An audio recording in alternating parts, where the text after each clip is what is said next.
Stands too. So yes, as well as criminal justice reform and a lot of other things, as well as health and things we could put down the list. All of these things have been under Democratic control for 60 years, and they are not going to change until we have a Republican Party that is willing to go into these communities and actually offer a choice to these people about how we can do things differently. Because the way it is structured now, the only choice that we get is left or either further left, and we're not getting the opportunity to actually vote on what we look at as conservatism equally applied. Sure. The very basic economic principles that we on the right say are significant in our success and seeing the success in our country, those are not being offered at the local level in Black communities. So basically, we're asking to grow out of concrete because we don't have the fertile soil in these areas to make everything flourish and bloom.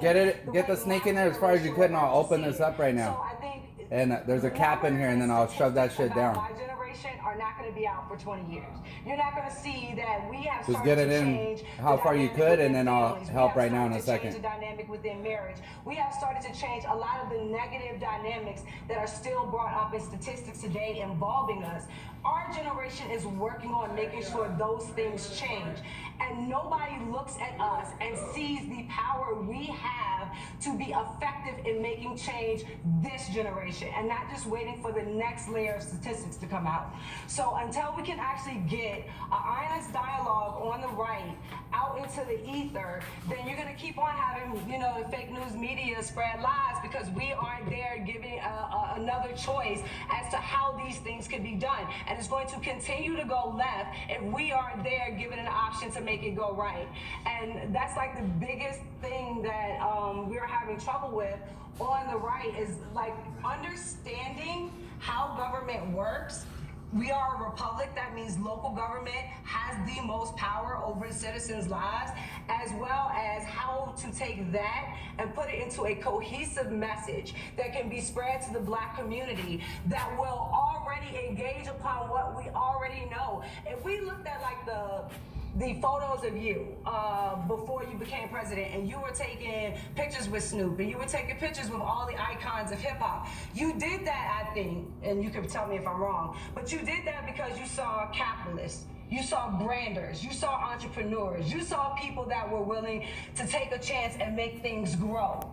That is us. That is the Black community. And I would like to see a challenge from you to see how many in the Black community can put their names on the side of a building coming out of this. If we're really going to reshape and reform the way that we do this, issue that challenge, because that's what we need more now than ever. And we need it to be focused and centric on the Black community, not into letting people come in and gentrify areas that are traditionally ours.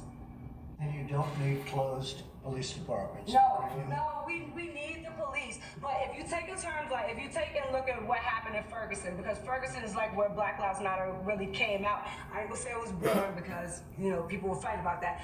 But if you go back and you look at Ferguson, the DOJ did a report on Ferguson, and what came out of that report was that the mayor's office was using the police force as a taxation unit. So they were forcing interactions between police and the citizens as a way for them to raise money and bring money into the mayor's office. That was causing over-policing. So it is not the fault of the police, nor is it the fault of the citizenry, what the legislator and the executive branches of city government are putting into legislative practice. Very good. Well stated. Wayne, what do you think? Good job? Very good job. Good job. Thank you, Sonny. Appreciate it. Fellas, go ahead, please. Well, she said a lot of the things. And I don't know if I can say it any better than that, but just that a lot of these things are systemic. I think what we've done through your leadership is start to break down that system and fight back. Opportunity zones, HBCUs, criminal justice reform, those are reversing some systemic issues. And through your leadership now, we're looking at other layers of that, because we just saw what COVID shined the spotlight on access to capital. It shined a spotlight on health disparities.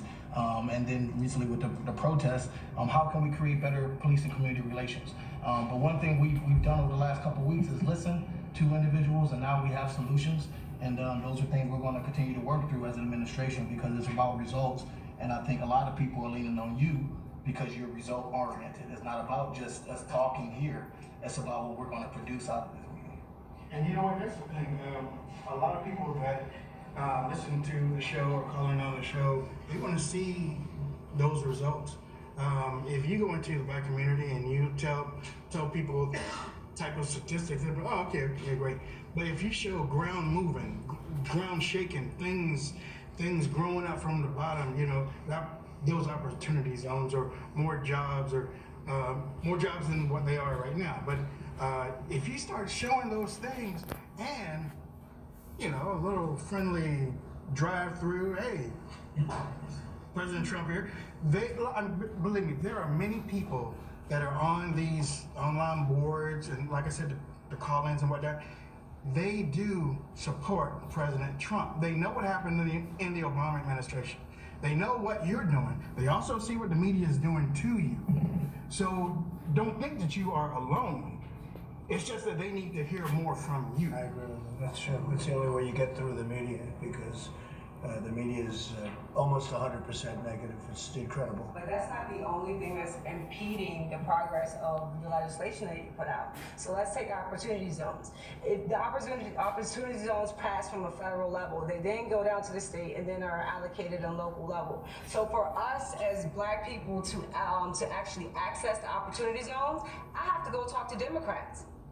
And I have to be willing to do what they want to do under their agenda, how they want it done, for me to be able to have access to the opportunity zone funds. So that's where, when you see in our communities, instead of getting young blacks to invest and become entrepreneurs and become owners, you're getting gentrification, because outside forces with more money and connections to these Democrats are able to come in and get this money a lot faster than the black people that it was actually intended to help. And so you're seeing this changing of our community, where at no point in time are we allowed in the process to become a part of it and maybe be the innovators of what the future can look like. Because that is what you really have coming out of the black community, a desire to be an innovating force about what our communities look like in the future, where we have been handed policy, or we have been handed government for so long, and now you have a population that says we want to use the government as a republic, localized government, to reinvent what our communities look like. And yes, it will include police, it'll include schools, it'll include all the necessity of civilization, but it'll also include more investment, ownership, and entrepreneurship from the citizens in those communities. We're happy to know that this administration has recognized that problem. The community development, financial institutions, the credit unions, the local banks have been excluded from a lot of the dissemination of the funds previously. That's been recognized and in the process of being corrected right now. And that go a long way. Mr. President, you've been nothing short of historical black Americans. I don't say that because I have to, because I can say what I don't want to say as a free citizen here in the U.S. You've been nothing short of historical. Criminal justice reform was historical. We were getting locked up at unprecedented rates. You undid the 1994 crime bill, and we are forever thankful for that. Even the opportunity zones. We can be critical of a lot of things, but the opportunity zones incentivize the people that have money to put the money where we need it most, which are in these urban and rural neighborhoods.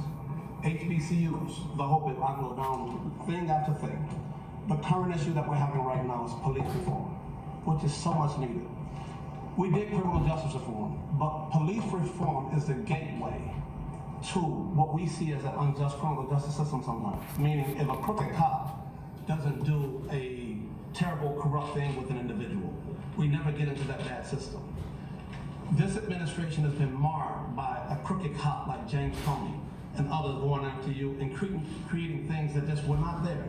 The impeachment, it's not real.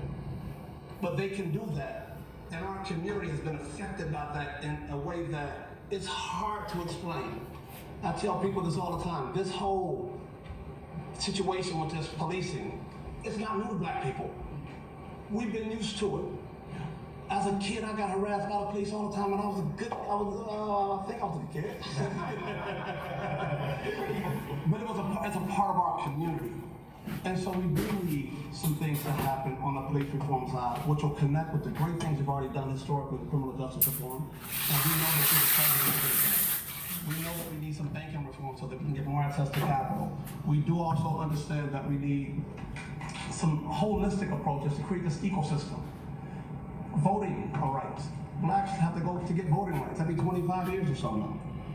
These are things that are historic, and we believe that you are the president to get these things done for the black community. You've done some great things for us already, and we're relying on you, and we appreciate everything you've done, Mr. President. You've been amazing. Thank you very much. Well said.